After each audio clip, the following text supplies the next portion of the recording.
God.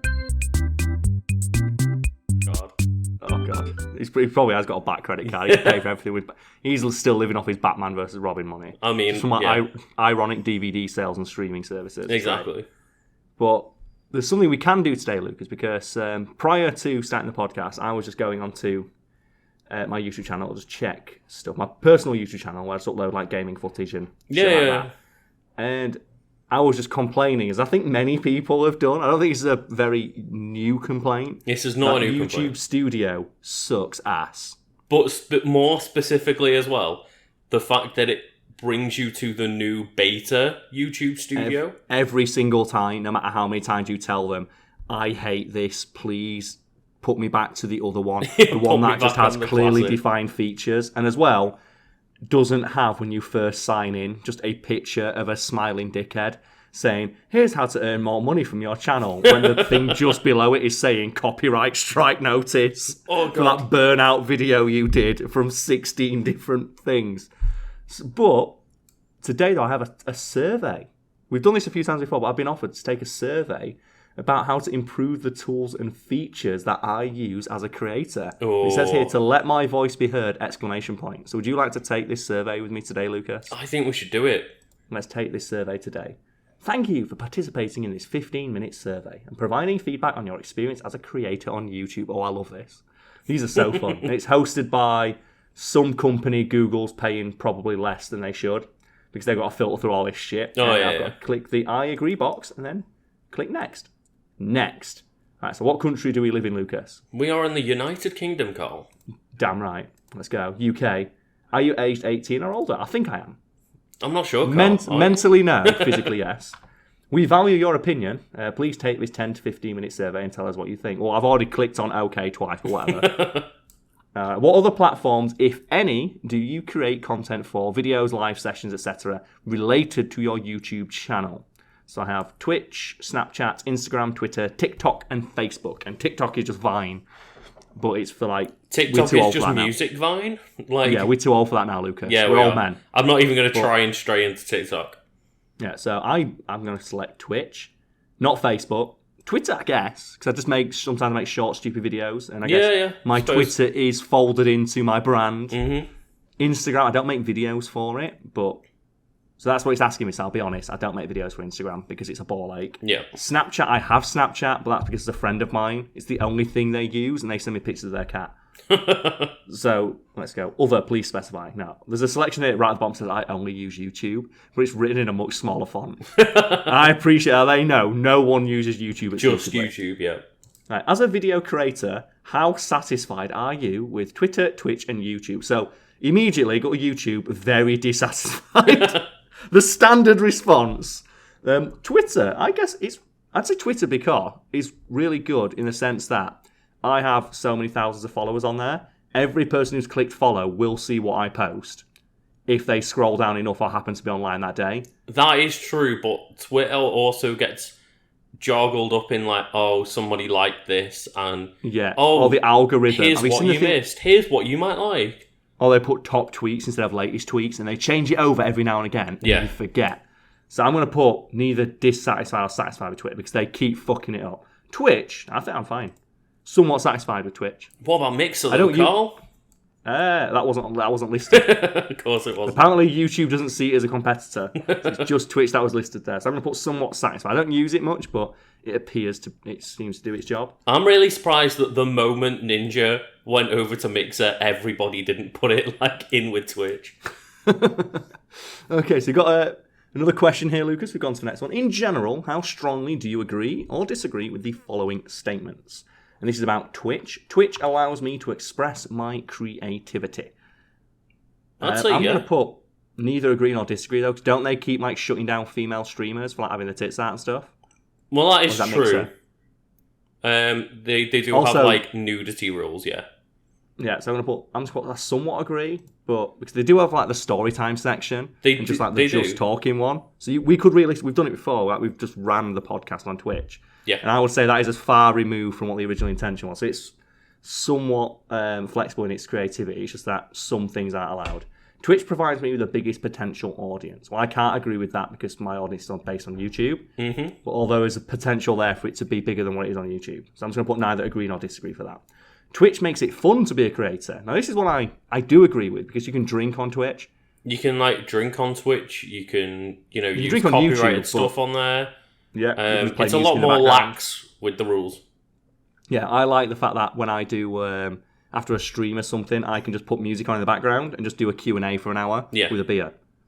Yeah, and exactly. There is I don't have to worry about if I did something like that on YouTube, I would get every copyright strike in the world. Well, and they'd have Universal Records just droning, just cease and desist letters to my house. I've seen a few people who stream on Twitch also do it on YouTube, and mid-stream they've had copyright strikes. It's like the stream has stopped because they've had a copyright strike in the middle of it. I think the tweet that I saw is a guy walked past a cafe while live streaming on YouTube, and the cafe, he was playing a song in the cafe, as cafes do. Yeah. And that got flagged. And he lost all revenue. Yeah, lost all revenue for that stream. Yep. Whereas on Twitch, they don't give a fuck unless you save the video and then try and upload it somewhere else.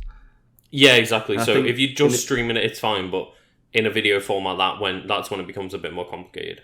Or if it's a more professional one, like you're streaming an actual event, I think they tend to crack down a bit more then. Oh, right, but still, they're fairly loose. But I don't fully understand it, but from my experience, which is what he's asking for, it's a hell of a lot more lax. Mm-hmm. Twitch is a leader in innovative tech. Sorry. I don't know, what tech would they be innovating in? Because it's the hardware that usually gets innovated.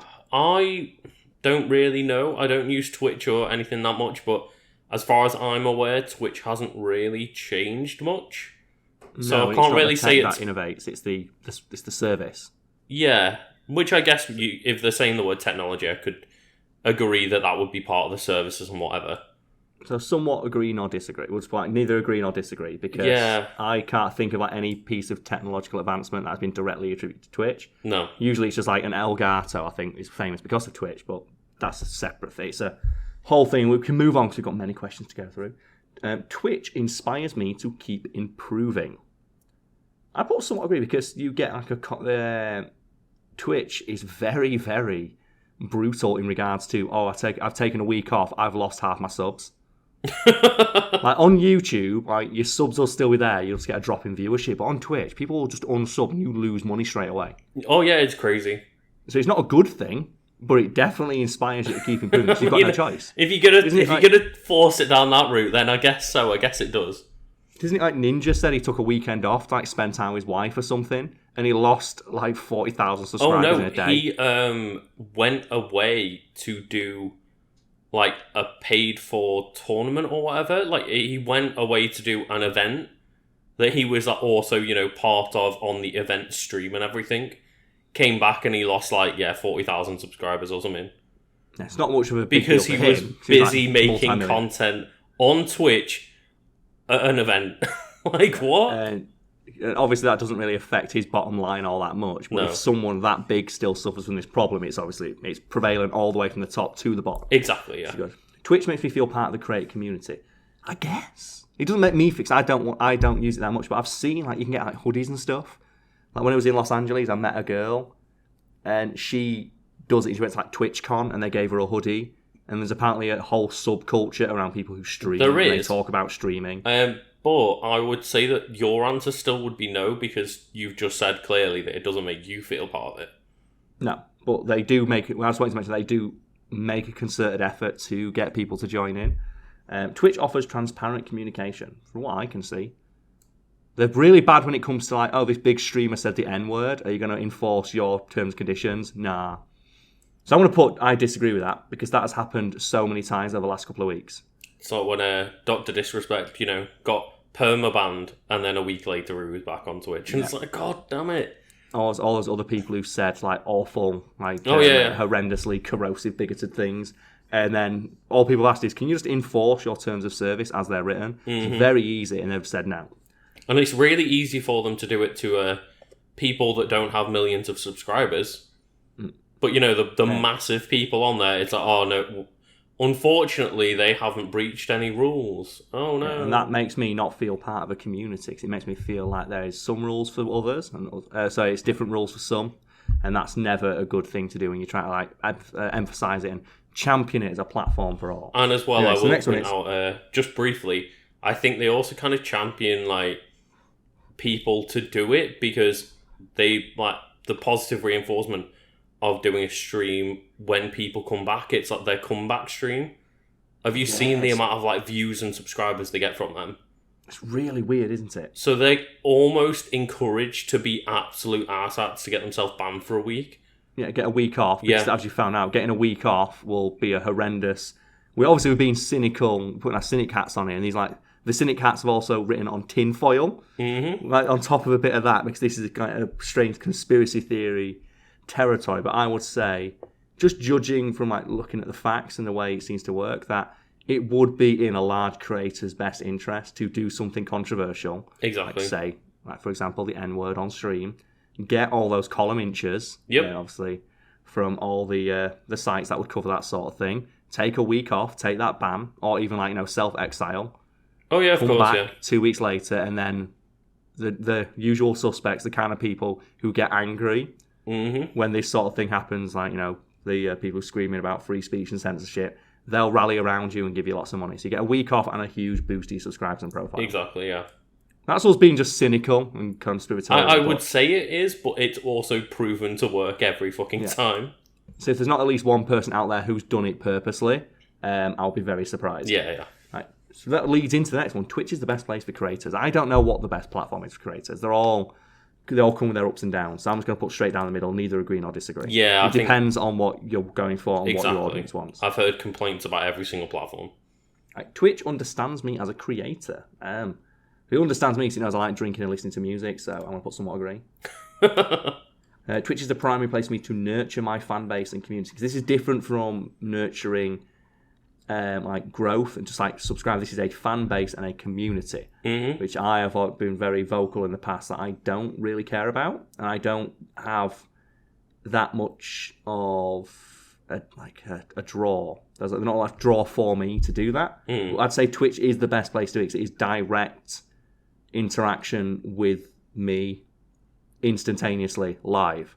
That's the thing. Whereas on like YouTube, it'd be like comments or something which are left after the fact, and it's not really growing a fan base. It's just letting people like sit in your yard as you look over and go, "That's fine." Whereas Twitch is more like you're inviting people into your house. Like in my case, sometimes literally when I used to film them when I used to Twitch stream inside my house. So it does feel like a more intimate thing, which would be more ideal. We've mentioned it earlier, but just the fact that you can sit there, have a beer, and have a QA with like your fan base is a lot different than just scrolling through comments going, "I like this thing." Yeah, and I'm guessing it's going to ask me the same question about Twitter, and I do sometimes do Q&As on Twitter, and they are good, but I think the immediacy of seeing my face and then I read the question out loud and then I answer it, I think you can't really compete with that. So no, you can't, because obviously they can't see your like reaction or deliberation when it's just a Q&A on Twitter. Yeah. And while I don't do that often, when I do enjoy it, which is why I try and stray and only stream every now and again. Because I know if I did that every day, I'd get sick of it. So Twitch provides the best opportunity to make revenue. I'd say yes. Again, the revenue options available are immediate. People can just send you money while you're streaming. People can subscribe, which gives you an instant like boost to your money and a guaranteed income for however many months they decide to subscribe. Yeah. Whereas Twitch, obviously, the only way to earn money via Twitter or YouTube, the only way to earn money is relying on other like outside nebulous sources that can be taken away.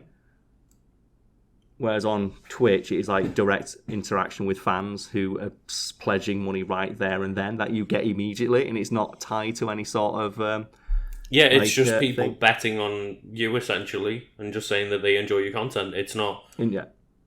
Oh, I have to, watch an advert, or I have to buy your merchandise. It's people just saying, "Oh, here's some money. I enjoy what you do."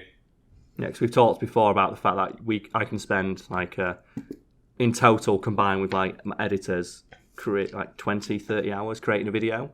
Yeah, will go up, and within 5 seconds of being up, will instantly get demonetized, making the entire act pointless from the perspective of I'm running a business. I've got staff to Karl, pay. it's not about the money. It's about the enjoyment of the content. Yeah, and it is about the enjoyment of the content. I guarantee you, even the people who say they love their job also love eating food and paying rent. Oh, yeah, probably. Anyway, the next one, Twitch values a variety of different content and formats. I want to say I agree with this one as well. So he talks about there's so many just options on Twitch. You can like live stream, you can play music, you can talk, you can like makeup tutorials, you can play video games is the primary one, but I think people even like stream like them watching movies and stuff, which you're not supposed to do, but you can. I've seen people doing like watch-alongs where it's like, I'm going to stream me watching it, but I'm not going to put the film on. So it's essentially like, you know, instead of you both sitting on a sofa, I guess, together, it's you essentially sitting at a computer each, watching it and trying to interact and say, oh, this part of the movie is cool. Whereas on YouTube, if you just sign out of your account and go to the main page, you'll see it's all James Corden. It's just James Corden and movie trailers. And Jimmy Fallon. Yeah, so there is no value to it. It's like, what incentive is there to create different stuff if this is what gets clicks? Oh, yeah. Right, so next, that's the question on Twitch done. I think we're talking about this more than YouTube. We're talking about this more than YouTube expects us to. Right, so now we've got YouTube, and I think it's basically the same set of questions, just in a different order. Maybe try and trick you or trip you up. In general, how strongly do you agree or disagree with the following statements about YouTube? YouTube values a variety of different contents and formats. I'm going to put strongly disagree. YouTube itself does not value that. It values one thing above all else, and that is the algorithm. That is just eyeballs on content, regardless of how worthless it is from like an artistic standpoint. Yeah, exactly. Maybe that's like my, again, cynicism coming in, but I don't see YouTube as a platform where people who have something to say can go on it and make a difference or get views around them, or even that YouTube will support that. I think YouTube obviously benefits from having a variety of content, but as you say, if every single video on there was just James Corden getting 100 million views, I don't think they'd give a flying fuck. Yeah, it doesn't value it, but it will host it. So yeah. YouTube makes me feel part of the creator community. Again, it's the same problem with Twitch. There is a YouTuber community, but it tends to be awful. Mm-hmm. It's very toxic. It's very insular from what I've seen as an outsider. Obviously, that's not always the case, but obviously as well, you see a lot of stories about just how many people in like the YouTube or Twitch community are just like, you know, turn out to be fucking horrible people. Yeah, me included apparently, which we can talk about after this if you want. Okay. Because apparently that's just happening to me. That's my life now. But I'll put neither agree nor disagree because, again, I've not tried to engage with it, so I'm not sure how much YouTube wants me to be a part of it. YouTube makes it fun to be a creator. Are you having fun? I mean, I have fun making the content. I do, yes. I don't have fun putting it on YouTube and seeing it drown. Yeah. I've said I enjoy every aspect of my job except for the part where I have to deal with the outcome of what it does. Yep. It'd be like, I say it's like being a chef, and like if you really enjoyed making food, but then you had to sit there and every person who tried it came up and you had to sit there as they gave you just like their opinion on it. It's like, I don't care. I just wanted to make a steak. And also, you know, I just wanted to make there's a cake. A good chance that you could like feed an entire restaurant for a week, and then the restaurant turn around and go, "Oh no, we didn't actually charge anyone any money for that." Yeah, so you don't. So you don't get anything. Sorry. So it is fun. So I'm going to put somewhat disagree because it's their own policies kneecap in any enjoyment that could be derived from it, and the most enjoyment I get from it is just the freedom it has given me because I've somehow managed to get through the cracks and attain some level of success. Whereas before that, it was just an endless slog of fighting against just this completely opaque terms of service that just try to kneecap our expansion and growth at every opportunity. And as well, as you say, the algorithm, it's just so impossible to know what is going to be successful. Exactly, and that's not fun. Apart from reaction videos. Oh yeah, the reaction videos always do well. Yeah. Right, so YouTube is the primary place for me to nurture my fan base and community again. So not grow an audience, it says fan base and community specifically, and I say no, I disagree with that. Because I've turned my comments off because I don't care, because they were such a slog to get through. Yep. And it was just it was actively damaging to my mental health, as someone who knows me personally, you can attest to. Mm-hmm. It is horribly draining, just on your soul. Just having any conversation with you about YouTube would just turn into, oh my god, I just have to slog through these relentless, horrible comments every day. every single day. You just don't need it, do you? It's not nice. So, next one. YouTube provides me with the biggest potential audience. I'm going to agree with that because it has. It does. And because now I've already got 400,000 subscribers, it's the potential is there to always grow more. Yeah, exactly. So just through the sheer bulk of people I have subscribed, I have the biggest potential, so I have to agree with that. YouTube is a leader in innovative. YouTube is a leader in innovative. I'll get there in a sec. Innovative tech. Any tech you can think of that YouTube's like innovated? I mean, obviously they've innovated as the YouTube platform wouldn't be as big as it was, but I can't think of specific innovations that they've made that haven't just been let's try and mimic Twitch right now. Like, that copyrighted content detection software they've got is pretty fucking good because it can pick up 1 second of a song in the background. So you know what I'm going to agree. YouTube is the best place for creators. I strongly disagree. I have every story you hear about anyone who got any level of success on the platform is they burn out after 5 years or end up hating it. I mean, not always, but I think that's only the upper echelons. The people, it's like saying acting isn't a career choice that's damaging to your mental health because Leonardo DiCaprio exists. Oh yeah, exactly. Yeah, you talk about the journeyman actors who are just in it for the love and they're trying to make it big. Like those people usually end up dejected and broken. Yeah, probably. And the thing is, as well, we talk about this constantly of just all of the copyright strikes and just the unclear algorithms and the lack of communication from YouTube. And every time they make an update, it's just, I've lost subscribers or people can't see my content anymore, blah, blah, blah. Every single change they make is against the benefits of the creator. Nothing can be worse than what Facebook did, though. So I want to put, because do you ever hear about how Facebook basically killed news? No. This is a fun fact. Do you notice about 2 or 3 years ago there was a huge pivot towards video content, and every single news site you clicked on would automatically play a video at the top that would follow you down the screen? Yeah. Do you know why that is? It's because of Facebook. Because what Facebook did is they told everyone video is where it's at. All of our users use Facebook to watch video. Every news service in the world went, we need to make more video content. Yeah. And all the journalistic entities and a lot of websites just pushed people make videos. Videos are where it's at. Mm-hmm. And it turns out that Facebook was counting as little as 1 to 3 seconds of viewing a video as a complete view. And if you remember, when you scroll on Facebook, what do videos do? Autoplay. Yeah, so as you're scrolling through your timeline and that video auto plays, and Joe, you go immediately past it because you don't give a shit. Yep. That counted as a view. And that came out, I think, in a deposition of Facebook, where they admitted quietly that, the actual engagement for videos is 1% of what we said it was, or some ridiculous figure Jesus like that. Christ. And obviously, as soon as advertisers found out, all the funding into advertising for videos just fell out. It was just completely just bottomed out, and then every news site and website that had invested heavily into video content suddenly had no income. So they had to sack all of their video creators who previously had been their content writers. So they just had to get rid of loads of their journalists, essentially. In a roundabout way. Because what they'd usually do is they would fire journalists to bring on video editors and people make videos. Yeah. Because that was obviously what's profitable, so that's what we should invest in. And then it turns out, actually, there's no money in it. Advertising, CPM is just cratered.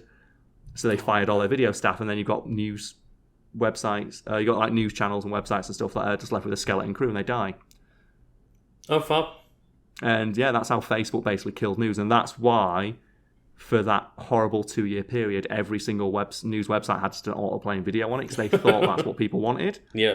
Well, it turns out they just wanted to read the article. They just wanted to get away from that fucking bullshit. Yep. That is the worst. I understand from a website's annoying perspective why having a video autoplay is a good thing, but the worst part is when it fucking follows you. Yeah. Just let me scroll past it. It's anti-user. Yeah. And they did that because they were told by Facebook this is what the audience wants. Because like the engagement on every video you post on Facebook is like you get millions and millions of views. It turns out actually no, only like 10,000 people actually watch the video from start to end. Yeah. And it's horrible. I think there is a push to try and get like Mark Zuckerberg just fucking taken to the Supreme Court for that and other things, like all the privacy issues with Facebook. I'm really surprised he's not in jail yet. Isn't that a fun story? Oh, yeah. That Facebook basically killed print journalism. And I think a lot of just websites, I think Cracks.com died because of it. Like, I used to write for those guys, and they pushed heavily into video content, and they were hurt when their parent company found out, the same way a lot of big companies found out. Like, oh shit, video's not making any money, sack your entire video department, which just so happened to include all their writing talent. I've also heard the opposite, though. For example, obviously, a massive gaming website, IGN. Yes. So I've heard from like ex-employees of theirs and stuff, and just generally following people from there, of like, back in the day, maybe like 10 years or so ago, it was, this YouTube thing is really blowing up. A lot of like employees were going, let's push to YouTube right now. And IGN went, no. People want articles. And then automatically, like, a year later, just bottled it and went straight to like everything being video, because they were like, oh shit, like this is a mistake. People need video content, like, especially when it's people want it. Yeah, it's more easily digestible. I think when it's something to do with like a gaming, obviously that audience is already tending towards like being younger people who enjoy like visual content and stuff. So obviously that's completely different from news. But I just find it interesting that like you hear both sides of the story of like, it affected a lot of just all websites on the internet tried to pivot towards video. Yeah, but news was the most like adversely affected, because obviously you rely on the news to get information about the world. Oh yeah, and it's just hilariously like sad and depressing in a way that Facebook basically killed it, because they lied. Yeah, and they didn't just lie; they told big lies. Because I think I'm forgetting the actual statistic, but it was some ridiculously, like, it was a percentage, like single-digit percentage were actual views. The rest were just inflated by Facebook, so they could sell more, sell to advertisers. Oh yeah, totally, because it looks way more beneficial for Facebook to be like, oh look, every video that you advertise on will get 2 million views, rather than like 20,000. That's why every creator for a while had like a Facebook page. Do you remember they had the trial run to try and usurp YouTube, like topple the throne? Oh yeah. Where they had they paid YouTubers to make exclusive content for Facebook, but they paid the YouTubers who weren't very good at making content. Yeah. So what they ended up doing is just buying other people's videos and putting them on Facebook. Because I had this happen to me, where I got an email saying, "Oh, we want to put your video on our Facebook page with like 12 million subscribers. Yeah. We'll give you a link." And I went, "No, you can pay me." It's like, oh well, no, we don't want to do that. We don't want to do that. I said, pay me. And when they said, "Oh, if you want payment, we'll give you $1 because that's what we value your video at." Wow. Yeah. Anyway, YouTube inspires me to keep improving. No. If anything, we've talked before, it's inspired me to be lazier. Yeah, I mean, it allows me to express my creativity. That like, we can sit there. For example, like on my channel, we did like podcast after a Nintendo Direct. But every single time somebody does that, it earns way less than just filming yourself watching a Nintendo Direct and going, "Oh, I didn't see that come in." Wildly inflated, exaggerated reactions. Yeah. And then put your face in the thumbnail screaming, going, "Oh my god. Gotta do it." Yeah. But this leads into, YouTube allows me to express my creativity. Strongly disagree. YouTube provides the best opportunity to make revenue. Strongly disagree. YouTube understands me as a creator. Strongly disagree. YouTube offers transparent communication. There's nothing below strongly disagree. So unfortunately I have to pick that. But if there was an option that was lower, I will pick that one. So they put stuff out, like they'll tweet out new terms and conditions, but then not make them available on YouTube. It's so stupid. God. Now we're on to Twitter. So it's all the same questions again. Twitter is the leader in industry of tech. Neither agree nor disagree, I don't really know. It inspires me to keep improving. It's Twitter. It's like 280 fucking characters. Who gives a shit? Neither agree nor disagree. Twitter offers transparent communication. Ban the Nazis, Jack. Somewhat disagree. Did you hear that thing as well, where a Twitter engineer when he was asked straight up, why can't you ban alt-right and Nazi pages when you can ban, like, ISIS and the Taliban from Twitter? Yeah. And the actual response was, from this, like, internal Twitter engineer who did not want to be named, is, we do have the technology, but whenever we try and implement it, it always accidentally catches right-wing Republican Twitter users. No. And it's just that thing of, you are so close to, like, getting the point. Yeah. So whenever we try and ban ultra-hardcore racist pages and Nazis, it always seems to, like, also pick up on Republicans. It's like, we tried to ban Nazis and only got Donald Trump. I wonder why. I think Donald Trump is rumoured to be one of the people that it picked up on because of, like, the rhetoric and the language that he uses. Because obviously it's like a learning algorithm that pinpoints specific phrases or, like, specific buzzwords. Yep. And it kept picking up on, like, right-wing like terminology figures and stuff like that. Yeah. No, like political figures. And they said that's why we can't implement it. We're so close to getting the point. But anyway, Twitter understands me as a creator. I'm just going to put disagree.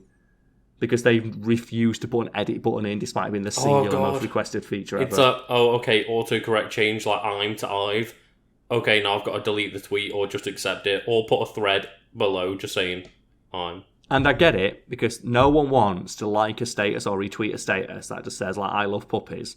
And then it gets changed like, I love ISIS an hour later. So, but surely it was a more elegant solution. Or elegant solution, I should say. Like, if you edit some... If you edit it, you lose your retweets or something, like... Yeah, or people who, when they next log in, say, this tweet has been edited. Would you still like to retweet it? Mm-hmm. And then it goes back to your profile or something like that. Or just put, if you retweet it, or if you put the edit function on, for 5 minutes it won't be visible. Yeah. Any number of solutions that are better than it just instantly goes out into the world and everyone knows you're a dumbass. Anyway, Twitter makes it fun to be a creator. I have a lot of fun on Twitter. Because it's so easy. It's like popcorn. Yeah, like you can sit and you can use Twitter for like 5 minutes and you can like look through and like look at a picture of a dog, send out a tweet, respond to somebody, and then put your phone back down. Yeah, it's quite easy. So I'm gonna say that is enjoyable from that sense of it's quick, it's instant gratification. Like when I'm out, like yesterday, just at the pub, just to take a picture, post it to Twitter, done, put my phone back down. Yeah, sure. That simple.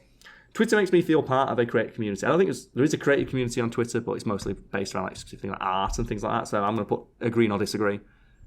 There is one there, but I'm not part of it, so... I feel, to me, like, Twitter is a place where, like, people from other communities go. So, YouTubers and Instagrammers and stuff use Twitter to link back into those other communities. Yeah, and you can, like, make lists of certain people and stuff like that. I think I'm on a few. I think one is, it's just listed, like, funny people, and another one is arsehole YouTubers, which I found quite funny. Because, like, you can see that list, that when someone adds you to a list, and I found that quite funny. Twitter provides the best opportunity to make revenue. I agree, not disagree. There's plenty of people make money using it, but usually it's not via Twitter's own services. No, normally it's linking to like merchandise and stuff like that. But you do have a lot of potential to go viral on Twitter, so... Oh yeah, totally. Twitter offers a variety of different content and form. I'd say no, it's written, it's pictures and tweets mostly, so neither agree nor disagree. Yep. It allows me to express my creativity. Neither agree nor disagree. It's 280 characters, how much can you really do? It's the primary place for me to nurture my fan base. It's not the primary place, but I do it a lot on there. Like I said, I do Q&As, and people can send... Anyone right now can send me a tweet or a DM, unless like you've got a load of like racist Nazi shit in your profile, in which case maybe think about your life choices and then ask me what my favourite video was. But that's on you. Twitter provides me the biggest potential audience. Again, I've got to disagree. It's on YouTube, isn't it? YouTube knows this, I think. Yeah. Oh, we know he's got this many subscribers. Twitter is the best place for creators. I say it's an okay place for creators. A lot of toxicity on there, but most of that is like you're dipping, you know what you're getting into when you go on there. Yeah, of course. And then you have people who are just like trying to be nice, and it just all goes tits up. Because did you hear that story the other day? It was I know that's the most vague statement ever, so I'll clarify. I was there's a lot of stories. I believe it was a young girl, watched the entire Star Wars trilogy, the entire Star Wars series of films for the first time. Oh, okay. And live tweeted just her reactions to the films. Yeah. It's like it's believable in this day and age. People might not have seen Star Wars. As big a pop culture icon as it is, maybe you've not seen. So she just live tweeted her responses and reactions to the entire sequence of films, and it ended up getting a lot of traction. I think like Lucasfilm ended up like getting involved, and they sent her some swag, and some of the actors from the films Like, oh, thank you very much. I'm glad you're enjoying like the work we put out. Oh, right, okay. And then the internet happened. Yeah, of course it did. Because do you know what film she ended up liking the most? I'm gonna say what, like episode 1? Yeah, it was the new trilogy. Oh, right, okay. So she liked the new trilogy. So like Last the Jedi. Wraith and, yeah, that sort of thing. And if you like The Last Jedi Online, so, like, I'm not a fan of that film, but I know that there's a very poisonous element of the Star Wars around that particular film. And they were picking apart her life and accusing her of being like a shill. Clearly she is a plant from Disney to make people like these movies. This girl who had like 14 subscribers on Twitter. And she had to like private her account. And oh yeah, of course, that's exactly what Disney are going to do. Because, no one's ever just watched and enjoyed Star Wars before. That's never happened. How can someone have an opinion that differs from my own? Because I'm always right, Lucas. Oh, yeah. Yeah, but that is just an example of what Twitter can do. Like, she went on that with the best of intentions, and initially the feedback was like almost entirely positive until people found out, oh no, you can't have positivity here. Let's go shit on this young girl. So how dare she enjoy Star Wars? All right, so this is the next page. Please indicate to what extent you agree or disagree that the following websites/apps offer help and education when you need it. YouTube, it offers a lot of information, but a lot of it is hidden away. Like the other day, I was trying to find out how do I just change the fucking name of this. She's making a new channel. How do I make it? Oh, right, okay, I had to go into a separate like Google Hangout thing where someone talks about it. Oh, no. So I'm going to disagree that they do have that information education there. It's just very difficult to find. It's on a really obtuse interface. You've got to get through 3 adverts to find it. Yeah, Twitter. Do they offer education? Do you really need to learn how to use Twitter? I mean, you press the button and go. So neither agree nor disagree. She's not relevant. Twitch. It shows you how to use it, but it's more the technical side that people need help with. And ironically enough, I found most of the stuff I needed to know about Twitch from YouTube videos. Yeah, I was going to say, I've briefly tried using Twitch, and it wasn't very helpful. So it was just, I clicked a YouTube video, here's how you set it up, here's where you go, here's where you put your stream key in. So yeah. Next, thinking about a feature that lets you schedule a video release. Ooh. So this is like asking about a feature that they have. So thinking about a feature that lets you schedule a video release and watch the first public viewing of that video with your audience, what websites, apps, features come to mind? So this is the YouTube Premiere. Yeah, it's the Premiere button. Yeah. Which is the stupidest fucking thing I've ever heard, because every single video I have ever watched where that's a thing. So I click it, I think, oh cool, this so-and-so's released a new video. Oh, this video is scheduled to go live. And people start to do it like a week in advance now. So it'll come up on my YouTube feed like, oh, this person's got a video coming out. And I'm like, oh, cool, I'll watch that. Oh, it's coming out next week. It's so fucking annoying. Right, it shouldn't be done. What it should be, if you're going to do it, make it a separate thing. Make it a separate page. Don't it pop up at the start of my subscription feed. Yeah. Don't put it on the main page where you can click it, think it's a video. Put it on a separate page of videos coming soon. Yeah, so you can get maybe like put a remind me feature in. Don't put it YouTube's in not like asking me that. The active subscription feed. YouTube's asking me, tell me what comes to mind. So do we even know the name of it? Is it YouTube Premiere? It is YouTube Premiere. I would argue like Twitch is probably a better place. But it's not asking us to do it. It's asking us what's the first one that comes to mind. Oh, okay. We're not allowed to criticize. We're not allowed to criticize it yet, Lucas. Maybe on the next page we will. So let's click. The first one that comes to mind, because we're talking about YouTube, would be YouTube Premiere. But I think if anybody else had asked me that question, I probably would have said Twitch. Yeah, but we're talking about YouTube Premiere. But it's not actually given us the option to criticize YouTube Premiere yet. And I hope they do, because that feature sucks ass. Oh, God, From the following websites apps listed below, how familiar with their feature that lets you schedule a video release and watch the first public viewing with your audience? Well, YouTube's the only one. So I'm just going to put, I know a little. I know the name of. You know what? I'm going to put know the name of all 3. Oh, okay. Actually, no, I never heard of it before. Facebook's got one apparently, and Twitch one I know the name of, even though I can't name it. Actually, no. If I can't name it, never heard of it. No, because Twitch is just Twitch. Twitter just allows you to do that. Right. You said that you are familiar with the premieres, the feature that lets you schedule a video and release and watch the first public. Oh, man, they're really pushing this out there. Watch the first public viewing with your audience, so you can see the dislike counter go down in real time. How often do you use premieres on the following websites, apps? On YouTube, one of the options is multiple times a day. Oh, people do that, yeah. It goes from multiple times a day all the way down to never. And I'm going to put I used it once and never again. Actually, no, because it's asking if I used it to watch a thing with my audience. I'm going to put never. I did watch a video where it happened and got pissed off because I couldn't scroll through the ads. Oh, yeah. So it's like, oh, man. I accidentally put one on to Premiere once because it was like my third video and I didn't realise that scheduled was there. So I thought the Premiere was scheduling the thing. Oh, because it just doesn't communicate that to you. It's just such a terrible fucking feature. All it does is piss people off. I think I said it to you. I was like, Karl, is there a way to like just put up my video and schedule it without this stupid Premiere fucking thing in the way? Yeah. As well, that must have made you seem like such a fucking arsehole. Like, makes you seem so up your own ass. I've got like 25 subs. I've got one video before this. Yeah, tune in for the grand premiere of my third video. Oh, man, you said that you're familiar with the premieres. And it says again, I'm going to read it out loud now because YouTube's trying to get this into the public consciousness. I'm going to help them. The feature that lets you schedule a video release and watch the first public viewing of that video with your audience. How satisfied are you with premieres? Very dissatisfied. Not even going to read through the other one. Okay, you have said that you are familiar with premieres. Lucas, and do you remember what it is? I do. The feature that lets you schedule a video release and watch the first public viewing of that video with your audience. Again. To what extent do you agree or disagree with that YouTube Premiere feature makes me feel closer to my audience? I strongly disagree. Is easy to use? I strongly disagree. Is necessary? Strongly disagree. Demonstrates that YouTube understands my needs. Strongly disagree. Is an innovative way to I'm going to get this word right eventually. Is an innovative way to engage with my audience. Strongly disagree. Helps support creators. Strongly disagree. Allows me to create live moments with pre-recorded video.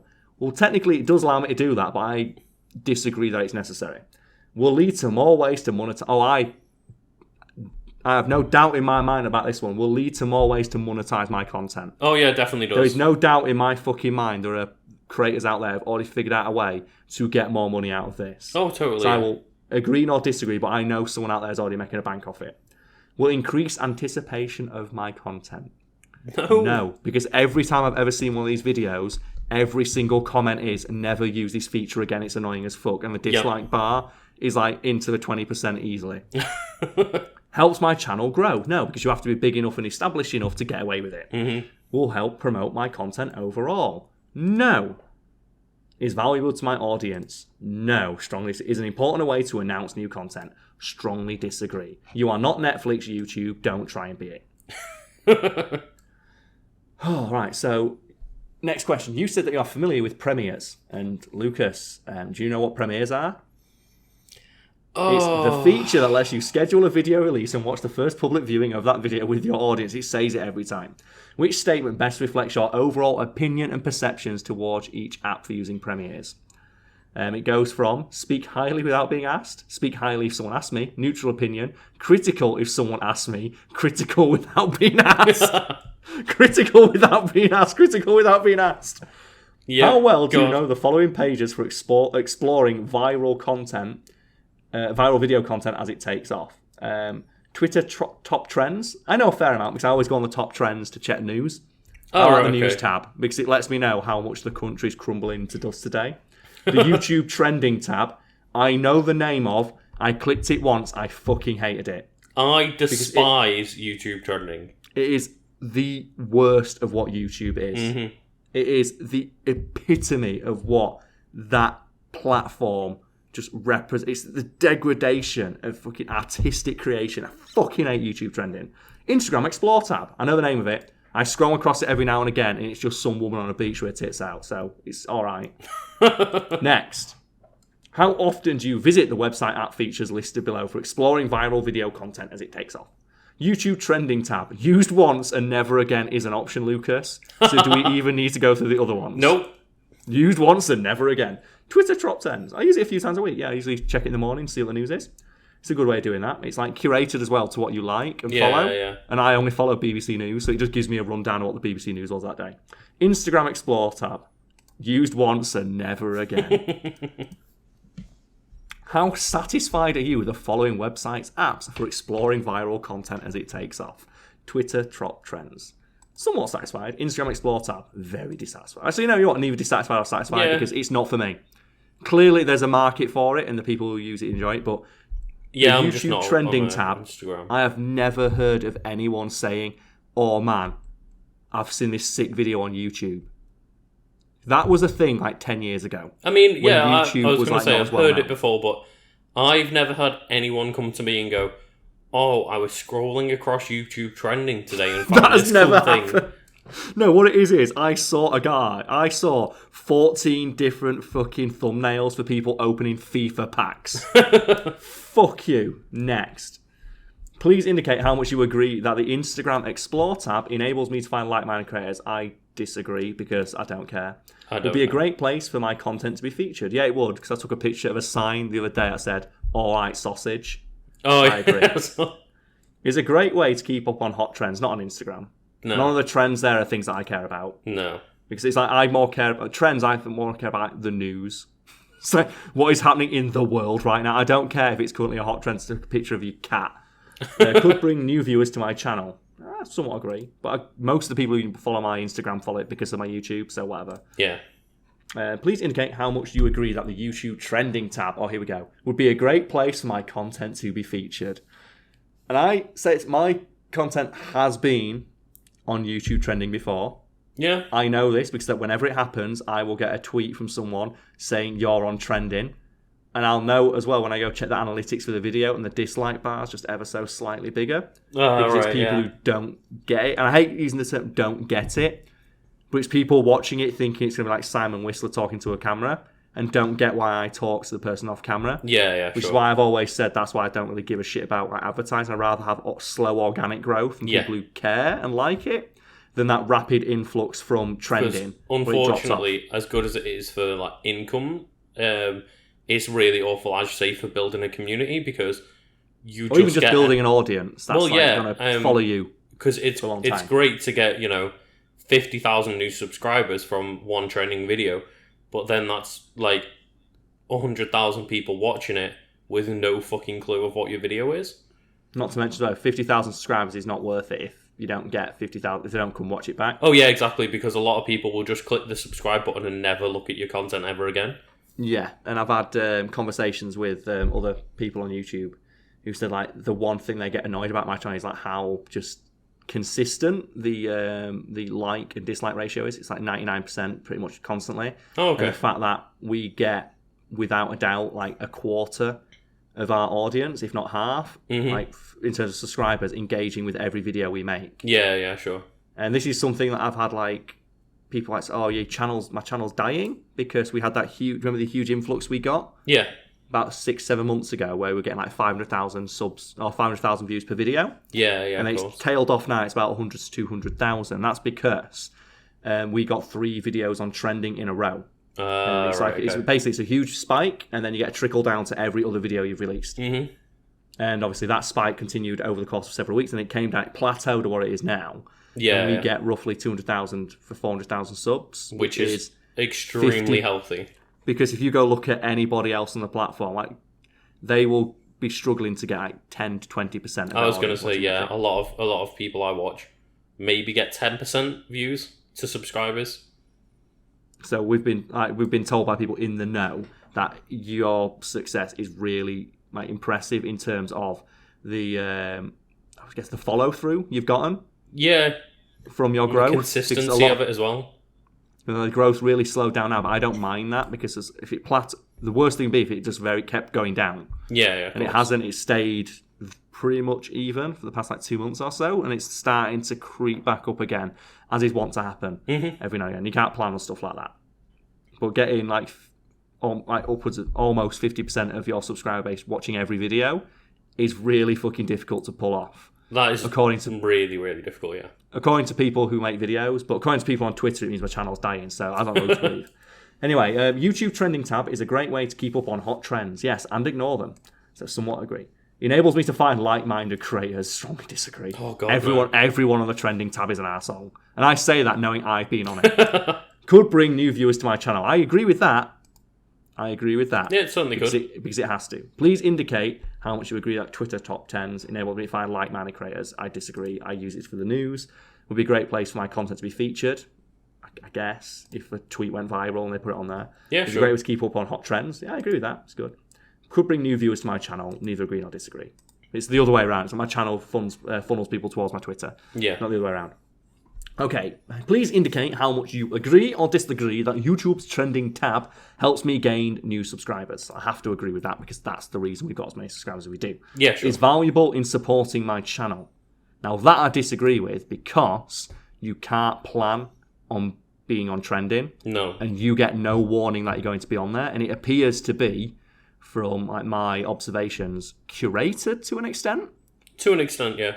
Because we've had a theory that someone in YouTube just likes our channel. Oh, right. Because random videos that weren't going very well, like the analytics say they weren't doing as good as other videos, and then they get put on trending, which doesn't seem to make sense.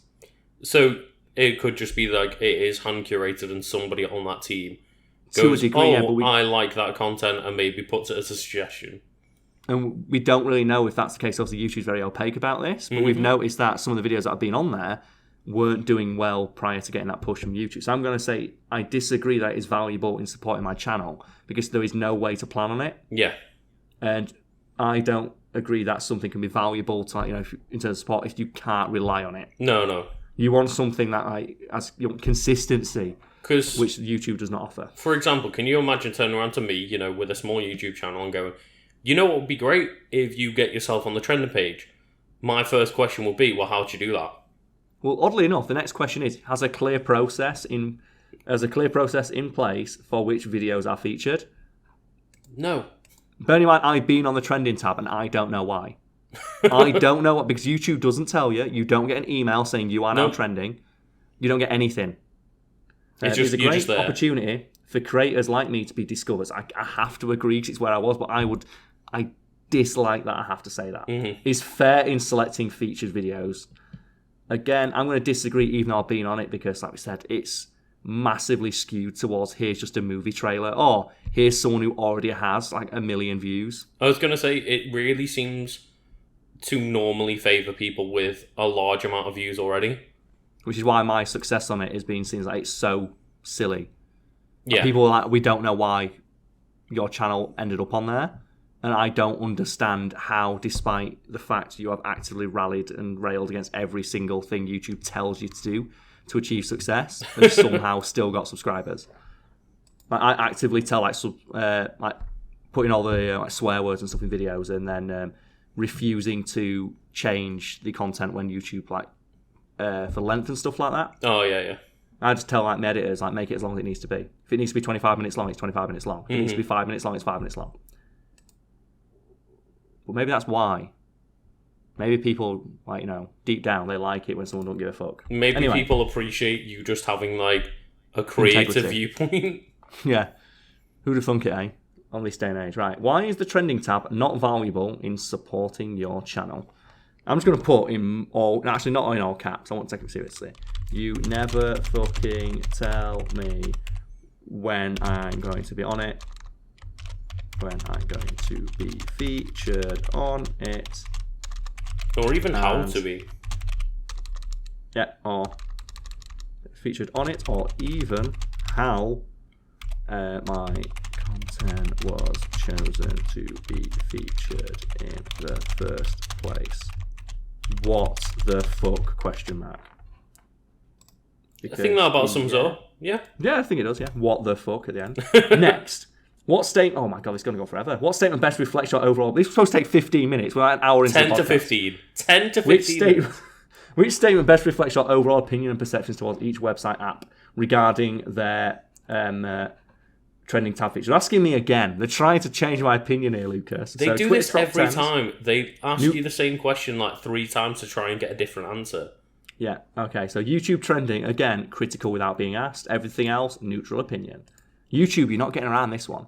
How familiar are you with the website apps listed below to manage comments about your videos? YouTube, I'm very familiar with system out of moderate. That's why I turn them off. Twitter, you can't get comments on it. It's retweets. I know. Yeah, I know a fair amount. Instagram, yeah, it's comments. Facebook, yeah. YouTube's the only one where you can't fucking do anything with it. Fuck you. God damn it, YouTube. How often do you manage comments about your videos on the following websites and apps? YouTube, never. Not anymore. Twitter, Oh, wait a minute. How often do you manage comments? I'm just going to put Instagram. I don't know. I don't know how you manage comments. Does that mean like deleting them if someone just put like racist shit? So I guess a few times a month. Facebook, never, because I don't use it anymore. I'm wondering why it's asking me about Facebook, even though I don't have Facebook. I never listed Facebook as an option. Yep. That's weirding me out. Twitter, I don't really know how you manage comments. It's just retweets and people comment on your stuff. You can't really do anything about them other than like mute or block the person. I think if it's on your like sub-thread, you can maybe delete their comment or something. I'm not sure. I don't know. As a video creator, how satisfied are you with the ability to manage comments in each of the following websites and apps? No. YouTube, very dissatisfied. Twitter, neither satisfied nor satisfied. Facebook, neither satisfied. Instagram, oh my god, it's done it, Lucas. It's come full circle. YouTube's now asking me why I turned the comment section off. I can't escape it. This is supposed to be about new technology being developed by the thing. It's turned around like, but why did you turn the comments off? Karl, this is a survey that somebody made just for you. Just as a way to get around to us about the comment section. Alright, please indicate... Oh, it's about Twitter. I can't be asked. I want to get to the YouTube one. It's asking me about stuff, so... Alright, here we go. Oh, fuck's sake. Stop asking me about Instagram, you prick. I bet he doesn't ask me about YouTube because I put strongly disagree and he doesn't want me to be critical of it. Oh, here we go. Right. Please indicate to what extent you agree or disagree that managing comments about your content on YouTube is the best way to interact with my audience. Well, strongly disagree. Because it's not. No, it's no not. one leaves a comment expecting a dialogue. They leave a comment. It's like heckling, I say. Yeah. No one heckles someone at a show expecting a response. They want to get the jeers of the audience behind them or put the person on the stage on tilt. It feels like just another thing I have to keep up to date. Strongly agree. I hate it. Help steer the conversation in a positive direction. What?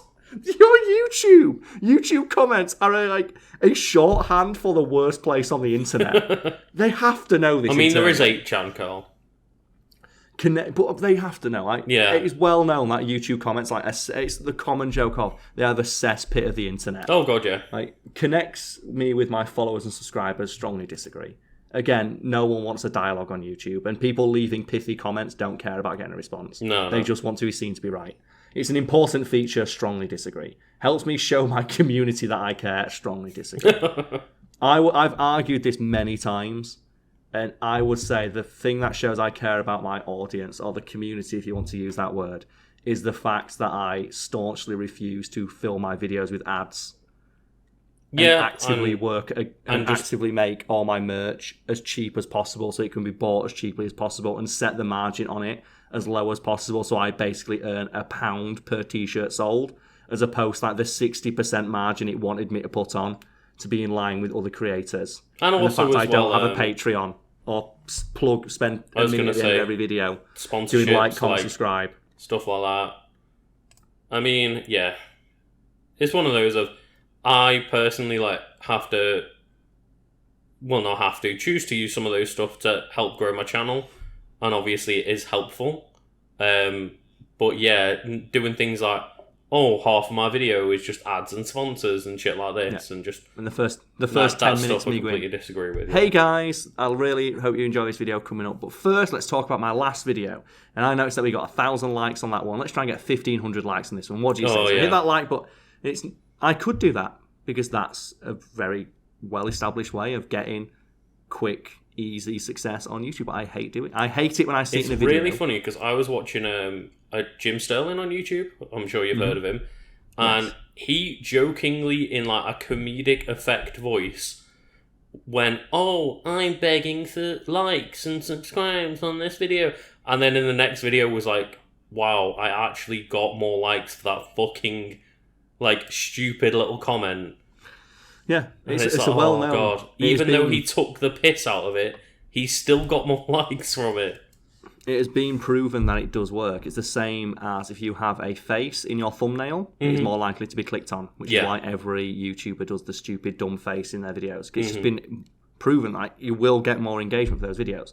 You will get more engagement in videos where you ask people to subscribe, because they will do it, because it reminds them to do that. Yeah, of course, yeah. And I hate that when I see it in video, so I vowed when I started making my content, I'm not going to do it. Mm-hmm. And that's why we had, for the first, like, I think 100 videos, we joked about it. Oh, yeah. And we literally ran out of ways to make fun of that e-begging style of, oh, like, comment, subscribe, check out our Patreon and all that stuff. Mm-hmm. And, yeah, I'd argue not doing that is a better way of showing that I care about my audience. But apparently, no, it's not. I'm terrible. You just have I'm an awful have human being, Lucas. This is known. Anyway, how offensive do you feel the comments? Oh my god, this is going to be great. On websites, apps listed below are YouTube, and it goes from least offensive to most offensive on a scale of 1 to 5. Well, I think we know where that goes. Yeah, straight to a 5. Twitter, I'm going to put that at 4. Actually, no, I'm going to put Twitter at 3 and then put Facebook at 4 because I've seen some fucking horrendous shit on Facebook. Oh, yeah. But I think... Actually, I'm going to put Facebook as the most offensive because Facebook just has, like, openly anti-Semitic, like, horribly racist Facebook pages. Yeah, that's true. Where people will just comment with their own name and face and their place of work listed on their profile. Will just go on and just say horrible racist shit. Yep. But on YouTube, it's still pretty bad. And then Instagram, from my experience, has been fairly positive. I wouldn't really know. I don't really use Instagram. Usually when I post a picture of something, people are like, oh, this is cute, I like it, thank you. I just watch videos of animals on there. That's all I do. There we go. So, okay. To what extent does the possibility of receiving offensive comments limit what you share on your YouTube channel? Not at all limiting, because they're not there anymore. It's so much better, isn't it? Which were the following do you currently have enabled on your YouTube channel? Blocked words, so that comments closely matching these words will be held for review. It's not enabled anymore. It was. Fun fact about blocked words. Say if you want to block the N-word. Oh, yeah. Because you know what? There is no context. Okay. There is a context in which that can be used in civil discussion, but it's not in YouTube comments. Let's be honest here. So I think it's safe to say that anyone using that word in a YouTube comment, that comment is effectively valueless. Yeah, as far as like most, well-meaning, educated people would agree. So you obviously want to block that out of YouTube comments. But do you know what that comment does? It doesn't get deleted, or the person doesn't get blocked. It goes into held for review, and you have to manually go and then delete it. So you still have to read the comment. Yeah. So when I did this, I noticed that, there's like 300 comments held for review, and it's just all the most awful, offensive shit you can imagine. And I have to manually go through each one and delete it and decide whether or not that person should be able to comment on videos in the future. And I'd argue that there should be a stronger option of, if you use this word, just fuck it, just block them. Yeah. Because why? If they can't leave a YouTube comment on a fact video without resorting to screaming the N-word, it's like if someone could have a conversation with in a pub and they suddenly scream that out. They wouldn't be asked to go sit in the corner until the manager came out and then thought about whether what they said was bad. They'd be thrown out immediately. Exactly, yeah. Probably after a couple of fucking punches on the way out. Yeah, and then we've got moderators to remove comments. No, because I don't want to pay someone a full-time wage to do it. Because I don't want anyone to do work for me that they're not paid for. Block links in comments. None of it's enabled because the comments are off. I noticed that was not an option that comments are off. Yeah, it's weird. Like, they just don't even acknowledge the fact that you could just turn the comments off because it's just why would you turn them off, Luke? There's so much value in that. Oh, here we go. In your opinion, what's missing within YouTube's comment management tools? A comprehensive feature that allows you to delete offensive comments held for review on that. Oh, wait a minute. I'm not even typing. Fuck's sake. Let's have that again. A comprehensive feature that allows you to delete offensive comments held for review on mass, as well as prevent repeat offenders of trying to think. No, not repeat offenders. Prevent users of offensive language, offensive and bigoted language, as well as from leaving comments entirely, because it's clear that their views are not. I should say, if you feel like, especially on the content that you make of just a fact video, if you decide, the best thing for me to do is immediately use, like, you know, bigoted words and, like, racial slurs and stuff, maybe you should just not be allowed to comment. Yeah. It's like, yes, everyone's entitled to their opinion. If your opinion involves screaming racial slurs, there's not many places on the planet that will just let you do that without being quietly asked to leave 5 minutes later. It's like the... I like using the pub analogy, but it's better if you use like the McDonald's analogy because it just sounds funnier. If someone walking into a McDonald's and buying a burger and saying this burger's shit, that's fair enough. Maybe like tone down the language a bit, it's a bit unnecessary, but fine. Yeah. You can tell me the burger's shit, but then if you go, this burger's shit, you fucking cow, to the woman behind the counter, then you'd be asked to leave. Yeah, exactly. But in that person's head, they have just been kicked out for giving their opinion because they don't see what they said as being bad. And it's like, at that point, you don't really want that person buying your burgers. Is it worth that sale, that one burger, to have to pay your staff to deal with that guy? Yeah, exactly. Anyway, in which statement best reflects your overall opinion and perceptions towards the following websites, apps that help you manage comments? Twitter, neutral opinion. Facebook, critical without... you know what, neutral opinion. Instagram, neutral opinion. YouTube, critical without being asked. Follow me on Twitter to find out more about that. How familiar are you with the following desktop tools for managing your YouTube channel on your computer? Well, I'd hope for a fact that YouTube itself would just offer comprehensive tools to manage my channel, but apparently there are other ones. We've got TubeBuddy. Are you familiar with TubeBuddy? I've not heard of that before. Never heard of before. So this is an external tool to help you manage comments on YouTube? Just YouTube as a whole. Or just manage your YouTube, okay. Manage the channel. You'd think those tools would exist within YouTube. Maybe, yeah. Apparently not. We have YouTube Studio, which is the bad one. So I want to put no a little.